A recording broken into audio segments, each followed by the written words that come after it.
madax ka tirsan maamulka Hirshabelle kan degmada Beledweyne iyo marti sharaf kale ayaa ka qayb galay xaflad idowga iskaashatada beeralayda degmada Beledweyne oo ka kooban 14 iskaashato ay ku soo bandhigeen noocyada miraha beeraha ee ka baxa gobolka Hiiraan. Gudoomiyaha midowga iskaashatada beeralayda degmada Beledweyne Cilmi Cabdullaahi Maxamed Cilmi Duugow iyo Cabdiraxmaan Maxamed Cabdi Cali oo ah xogeynta midowga iskaashatada beeralayda ayaa ka warbixiyay dadaalka ay ugu jiraan wax soo saarka beeraha iyo caqabadaha ay la kulmaan beeralayda. waxyaabaha aan ka hadlaynay maanta oo wasaaradii beeraha Hirshabelle aan kala hadalnay ama aan kala hadlayno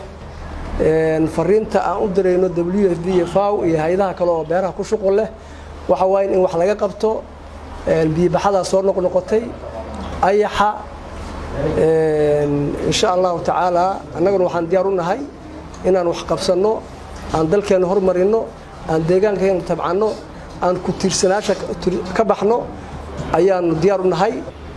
oo iskaashatooyinka Beledweyne sidaas la adligeed waxaan ka soo gudubnay caqabado aad u badan labada xilli oo beeraha la tabco in ay biyo baxan ugu dhufato xilliyadii biyo baxadaas biyaha ay bixisay aan ka faa'iideysan lahayn inugu yimaadaan wax la yiraahdo loss water oo biyihii u dhumo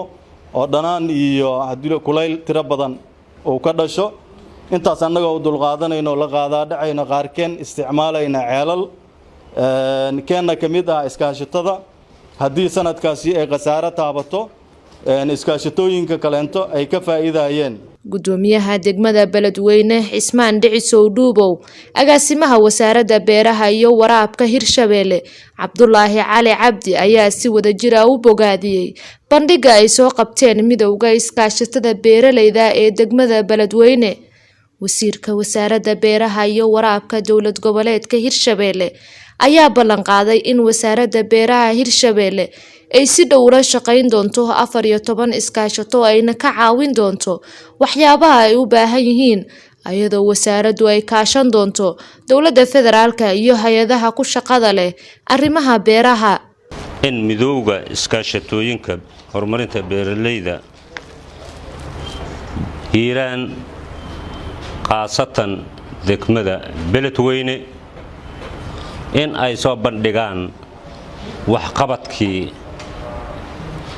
ay iskaashato ahaan dadaalkooda horumarkooda tabartooda in ay muujiyaan. waxaan leeyahay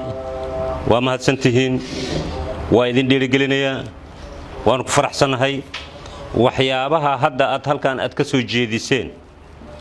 ee u baahan in la idinka taakuleeyana ka wasaarad ahaan diyaar ayaan u nahay.